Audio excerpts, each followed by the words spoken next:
Assalamualaikum warahmatullahi wabarakatuh. Halo teman-teman semua, kembali lagi dengan saya di video part 7. Nah, video kali ini saya akan membahas tentang perkembangan perbankan syariah di Indonesia. Nah, materi kali ini saya akan membahas rangkuman dari materi part 1 sampai dengan part 6. Untuk itu teman-teman tetap di video ini dan simak terus videonya.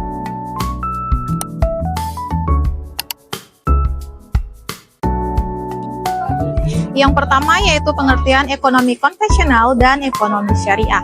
Jadi, ekonomi konvensional adalah sistem ekonomi yang digunakan atau yang didasarkan pada prinsip-prinsip umum dan praktik yang diterima secara luas dalam ekonomi tradisional.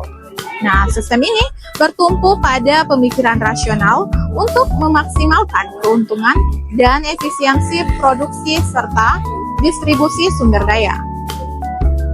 Ekonomi konvensional umumnya mengacu pada ekonomi pasar bebas yang mengutamakan penawaran dan permintaan sebagai penggerak utama pasar.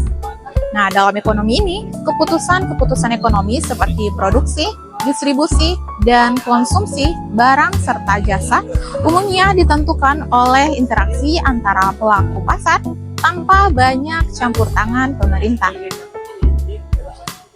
Berikutnya yaitu ekonomi konvensional menekankan pada pertumbuhan ekonomi, akumulasi kapital, dan keseimbangan pasar, serta sering menggunakan indikator seperti produk domestik bruto atau disingkat sebagai PDB untuk mengukur kemajuan ekonomi.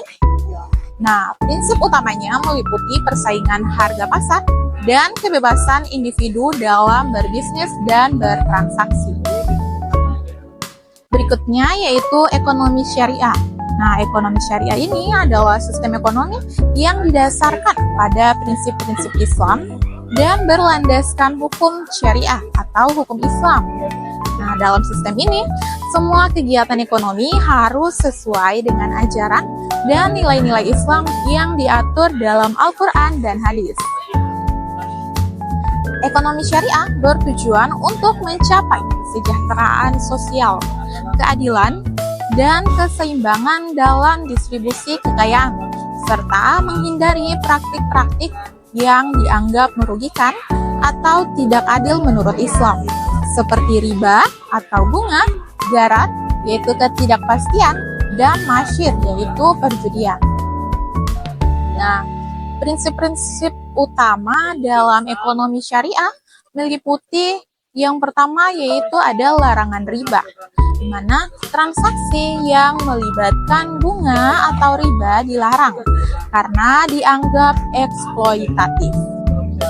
Yang kedua yaitu berbasis keadilan dan kerjasama, di mana ekonomi syariah menekankan pada keadilan dan dalam transaksi seperti pembagian keuntungan dan risiko yang adil dalam usaha bersama, yaitu seperti musyarakah dan mudharabah. Yang ketiga yaitu ada transaksi halal, di mana semua kegiatan ekonomi harus berkaitan dengan produk dan jasa yang halal. Nah, diperbolehkan dan menghindari yang haram, yaitu dilarang. Yang keempat yaitu larangan garar, yaitu transaksi yang mengandung ketidakpastian atau spekulasi dilarang untuk menghindari praktik yang merugikan salah satu pihak.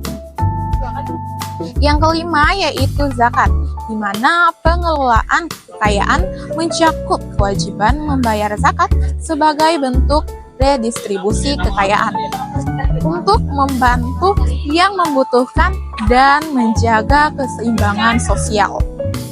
Nah, ekonomi syariah berusaha mewujudkan kemaslahatan bagi masyarakat luas dengan mengutamakan etika dan tanggung jawab sosial dalam semua aspek kegiatan ekonomi.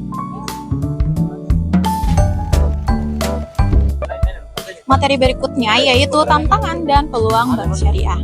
Nah, tantangan bank syariah yang pertama yaitu literasi keuangan, di mana syariah yang rendah masih banyak masyarakat yang belum memahami konsep keuangan syariah dan perbedaannya dengan keuangan konvensional.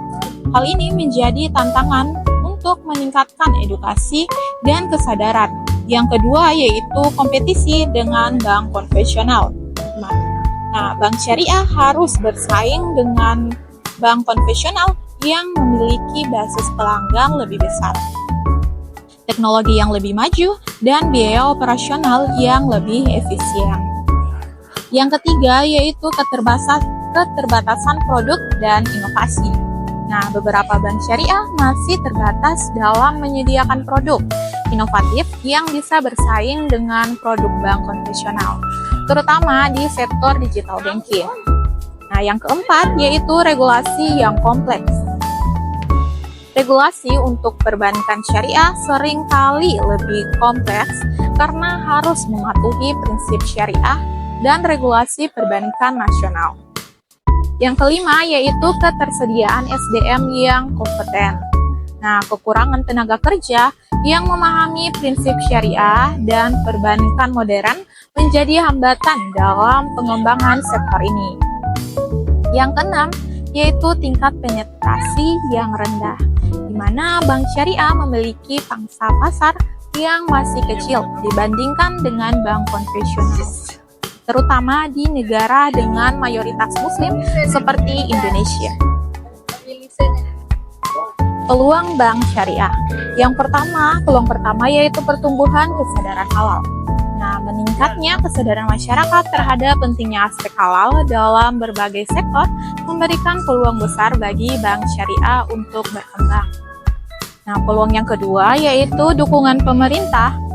Nah, pemerintah di bank negara atau pemerintah di banyak negara termasuk Indonesia sebagai salah satunya semakin mendukung pertumbuhan bank syariah melalui regulasi, insentif, dan merger bank syariah nasional.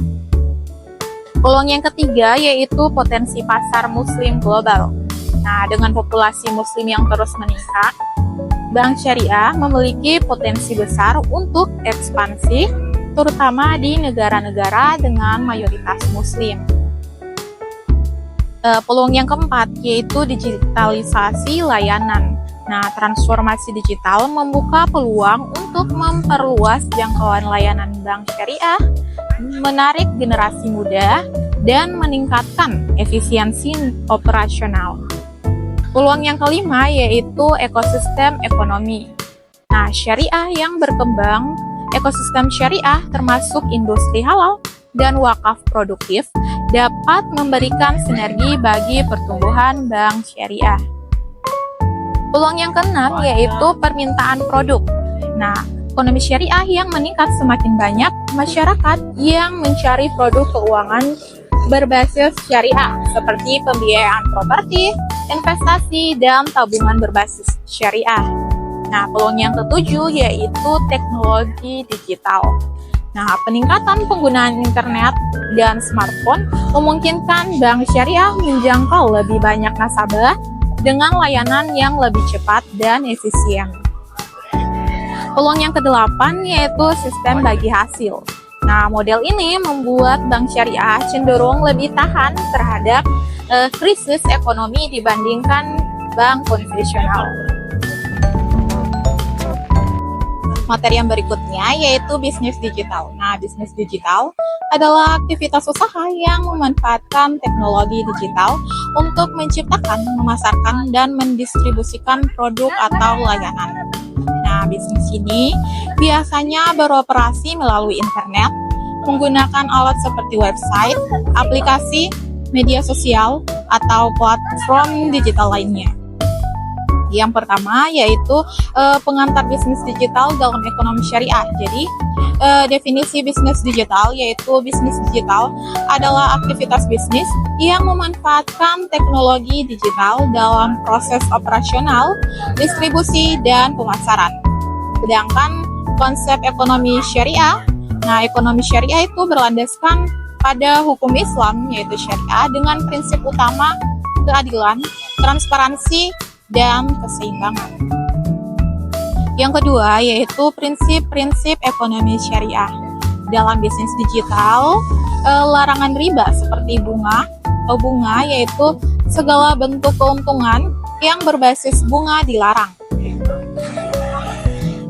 Berikutnya yaitu ada larangan garar, yaitu ketidakpastian, di mana transaksi harus jelas dan transparan. Berikutnya yaitu larangan masyir, yaitu perjudian, di mana bisnis tidak boleh mengandung unsur spekulasi tinggi. Berikutnya yaitu ada keadilan dan keseimbangan, di mana keuntungan harus dibagi secara adil. Nah, berikutnya ada halal dan laib. Jadi, produk atau jasa yang ditawarkan harus halal dan baik. Yang ketiga yaitu model bisnis digital yang sesuai dengan ekonomi syariah. Nah, e-komersi syariah. Nah, contohnya itu seperti platform marketplace syariah seperti Hijab dan Salam Web. Nah, transaksi yang dilakukan dengan akad harus sesuai syariah seperti jual beli murabaha, yaitu keuntungan diketahui. Nah, yang kedua yaitu ada crowdfunding syariah, di mana platform untuk pembayaran proyek berbasis akad musyarakah atau mudharabah. Contohnya itu ada LTS-CO. Nah, berikutnya ada vintage syariah, di mana memanfaatkan teknologi untuk layanan keuangan syariah seperti pinjaman tanpa bunga, yaitu Qard Hasan. Nah, contohnya itu seperti Amanah dan Investri syariah. Berikutnya ada digital marketing halal, di mana strategi pemasaran yang menghindari konten haram, manipulasi, dan eksploitasi. Yang keempat, ada implementasi akad dalam bisnis digital. Yang pertama, ada akad jual beli atau bai yang digunakan dalam transaksi e-komersi. Nah, akad bagi hasil musyarakah dan mudharabah. Ini diterapkan dalam crowdfunding atau investasi syariah. Berikutnya ada akad ijarah atau sewa. Nah, untuk ini layanan digital seperti hosting dan software. Berikutnya ada akad wakalah, di mana digunakan pada layanan pembayaran elektronik.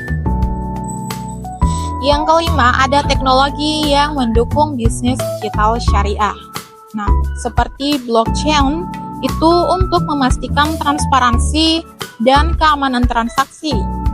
Berikutnya ada smart contract syariah, di mana otomasi transaksi berbasis prinsip syariah. Berikutnya ada artificial intelligence. Itu untuk meningkatkan personalisasi layanan halal. Materi berikutnya yaitu industri syariah. Jadi, industri syariah adalah sektor ekonomi yang beroperasi berdasarkan prinsip-prinsip syariah Islam. Nah, industri ini mencakup berbagai bidang seperti perbankan, asuransi, makanan, wisata, hingga teknologi finansial. Berikut ini adalah materi penting terkait dengan industri syariah. Yang pertama yaitu pengertian dari industri syariah. Jadi, industri syariah adalah serangkaian aktivitas ekonomi yang dijalankan berdasarkan hukum syariah yang bertujuan untuk menciptakan keadilan, kesejahteraan, dan keberkahan melalui larangan riba, garar, yaitu ketidakpastian, dan masyir, yaitu judi. Yang kedua yaitu prinsip utama industri syariah. Yang pertama ada halal dan thayyib. Jadi, produk atau jasa yang dihasilkan harus halal dan berkualitas baik. Yang kedua yaitu larangan riba. Tidak ada praktik bunga dalam transaksi. Yang ketiga yaitu larangan garar dan masyir. Jadi, transaksi harus jelas dan tidak spekulatif. Yang keempat yaitu keadilan. Hal adil, jadi semua pihak mendapatkan hak secara seimbang. Yang kelima yaitu keberlanjutan, yaitu sustainability, yang merupakan berkontribusi pada kesejahteraan masyarakat. Yang ketiga yaitu ada sektor-sektor dalam industri syariah. Yang pertama ada keuangan syariah. Jadi, perbankan syariah atau bank berbasis akad syariah seperti mudharabah atau bagi hasil, musyawarah yaitu kerjasama, dan ijarah yaitu sewa. Berikutnya ada asuransi syariah atau takaful. Nah, proteksi berbisnis tabaru atau saling tolong-menolong ini. Nah, yang berikutnya ada investasi syariah. Jadi, reksadana syariah, sukuk atau obligasi syariah. Berikutnya ada fintech syariah, yaitu teknologi finansial yang menerapkan akad syariah, seperti crowdfunding dan peer-to-peer lending. Yang kedua yaitu industri halal, makanan dan minuman halal.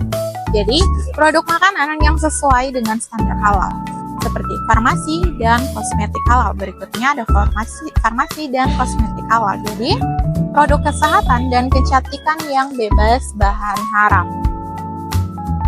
Yang ketiga yaitu pariwisata halal. Jadi, fasilitas wisata yang ramah muslim seperti tempat ibadah, makanan halal, dan pelayanan sesuai syariah.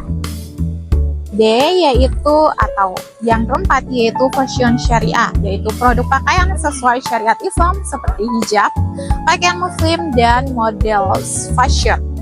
Yang kelima yaitu pendidikan syariah. Jadi, lembaga pendidikan yang mengajarkan ekonomi dan industri berbasis syariah. 6. Tantangan bisnis digital dalam ekonomi syariah. Yang pertama, kurangnya literasi syariah. Jadi, banyak pelaku usaha belum memahami prinsip syariah. Yang kedua, yaitu kompetisi global, perlu bersaing dengan bisnis digital konvensional. Yang ketiga, regulasi dan standarisasi. Jadi, dibutuhkan regulasi yang mendukung bisnis digital syariah. Nah, yang keempat yaitu ketersediaan infrastruktur, seperti infrastruktur teknologi yang belum merata. Yang ketujuh, ada solusi dan strategi pengembangan bisnis digital syariah. Yang pertama yaitu edukasi dan literasi. Jadi, meningkatkan pemahaman masyarakat tentang ekonomi syariah. Yang kedua, ada kolaborasi. Jadi, antara pemerintah, lembaga keuangan syariah, dan pelaku bisnis digital. Yang ketiga, inovasi teknologi. Jadi, mengembangkan teknologi yang mendukung nilai-nilai syariah.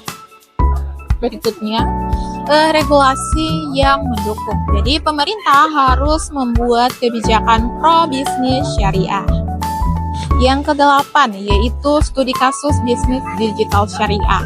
Seperti pada Hijrah Bank, yaitu aplikasi perbankan digital berbasis digital berbasis syariah. Nah, kita bisa, crowdfunding syariah. Nah, platform donasi dan pembiayaan sosial berbisnis syariah.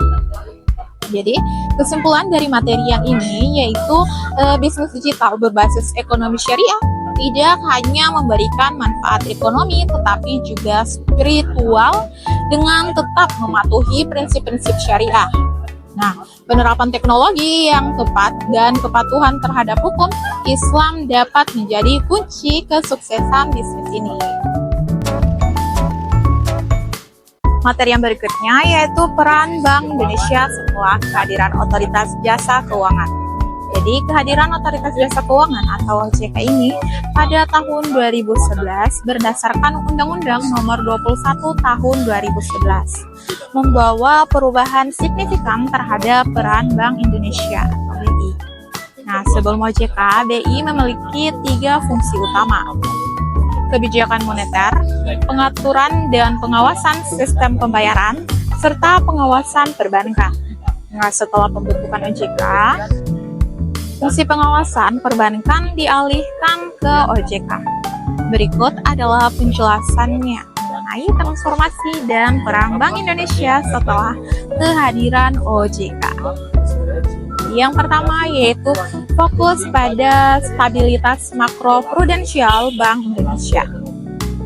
Jadi, Bank Indonesia bertanggung jawab menjaga stabilitas sistem keuangan secara makroprudensial atau keseluruhan sistem keuangan.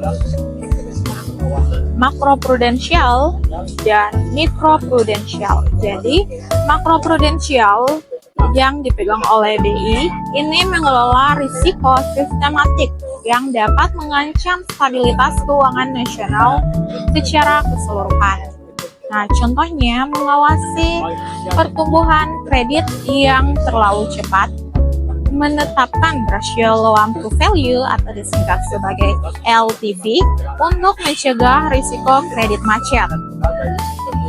Berikutnya yaitu mikroprudensial yang dipegang oleh OJK yang mengawasi kesehatan lembaga keuangan secara individu seperti bank, perusahaan asuransi, dan pasar modal. Kebijakan makroprudensial BI, jadi rasio loan to value atau disingkat sebagai LTV, yaitu mengatur batas maksimal pembiayaan kredit properti untuk mengelola risiko pasar perumahan. Seperti countercyclical capital besar, yaitu mewajibkan bank menyimpan modal tambahan untuk menghadapi risiko sistematik. Berikutnya yaitu stress testing, yaitu menguji daya tahan sistem keuangan terhadap skenario krisis. Yang kedua yaitu menetapkan dan melaksanakan kebijakan moneter. Setelah kehadiran OJK, BI dapat lebih fokus pada kebijakan moneter untuk menjaga stabilitas harga dan nilai tukar rupiah. Nah, berikutnya ada kebijakan moneter BI. Nah, BI menetapkan suku bunga acuan yaitu BI datar 7D reversi repo rate sebagai instrumen utama untuk mengendalikan inflasi. Berikutnya mengelola likuiditas. Jadi, melalui operasi pasar terbuka seperti penerbitan sertifikat Bank Indonesia atau disingkat sebagai SBI. Nah, stabilitas nilai tukar. Berikutnya stabilitas nilai tukar, yaitu mengintervensi pasar valuta asing jika terjadi volatilitas nilai tukar rupiah. Yang ketiga, mengatur dan mengawasi sistem pembayaran. BI tetap bertanggung jawab atas pengaturan, pengawasan, dan pengembangan sistem pembayaran nasional, baik tunai maupun non-tunai. Berikutnya ada pengelolaan uang rupiah. Jadi, BI tetap memiliki kewenangan sebagai satu-satunya lembaga yang mencetak dan mengedarkan uang rupiah, mengawasi kualitas uang yang beredar, dan memastikan ketersediaan uang tunai. Berikutnya, inovasi dalam sistem pembayaran digital. BI memimpin pengembangan sistem pembayaran digital yang aman dan efisien. Contohnya KRIS atau Quick Response Kode Indonesian Standard untuk mendukung transaksi non-tunai di masyarakat termasuk pada UMKM. Materi berikutnya yaitu inisiatif Bank Indonesia untuk mendorong pertumbuhan perbankan syariah. Jadi, Bank Indonesia atau BI terus mengambil langkah untuk memperkuat peran perbankan syariah di Indonesia. Sebagai otoritas moneter, BI merancang berbagai inisiatif yang bertujuan untuk meningkatkan daya saing, inklusi, dan kontribusi perbankan syariah terhadap perekonomian nasional. Yang pertama yaitu penguatan regulasi dan kebijakan. Makroprudensial yaitu penyusunan kebijakan yang mendukung stabilitas keuangan syariah. Nah, BI menetapkan regulasi makroprudensial yang memastikan kestabilan sistem keuangan syariah seperti pengelolaan likuiditas dan risiko. Berikutnya, harmonisasi aturan antara perbankan syariah dan konvensional tanpa menghilangkan ciri khas syariah. Berikutnya yaitu penyelarasan dengan standar internasional. Jadi, BI mengadopsi standar dari organisasi internasional seperti AAOIV, yaitu Accounting and Auditing Organization for Islamic Financial Institution, dan IFSB, yaitu Islamic Financial Services Board. Regulasi ini dirancang untuk meningkatkan kepercayaan investor domestik dan internasional terhadap industri perbankan syariah di Indonesia. Yang kedua yaitu digitalisasi dan inovasi teknologi. Jadi, adopsi teknologi digital. Yang pertama, adopsi teknologi digital. Jadi, BI ini mendorong penggunaan KRIS (Kode Indonesian Standard) pada transaksi berbasis syariah sehingga layanan lebih inklusif dan efisien. Pengembangan sistem pembayaran elektronik yang sesuai dengan prinsip syariah, termasuk e-wallet berbasis syariah. Mendukung fintech syariah, jadi kolaborasi dengan Otoritas Jasa Keuangan atau OJK untuk mengembangkan fintech syariah sebagai solusi bagi masyarakat yang belum terjangkau layanan perbankan. Mendorong hadirnya platform crowdfunding syariah untuk mendukung pembiayaan UMKM. Yang ketiga yaitu penguatan ekosistem keuangan syariah. Jadi, yang pertama yaitu kolaborasi dengan Komite Nasional Ekonomi dan Keuangan Syariah atau disingkat sebagai KNEKS. Nah, BI bekerja sama dengan KNEKS untuk menginterogasikan sektor keuangan syariah dengan industri halal seperti pariwisata halal dan UMKM berbasis syariah. Dukungan kepada pelaku industri halal untuk mendapatkan pembiayaan syariah yang kompetitif. Yang berikutnya yaitu pendekatan ekosistem halal. Jadi, membangun konektivitas antara perbankan syariah, sektor real, dan industri halal. Memberikan fasilitas pembiayaan bagi pelaku usaha yang ingin mendapatkan sertifikasi halal.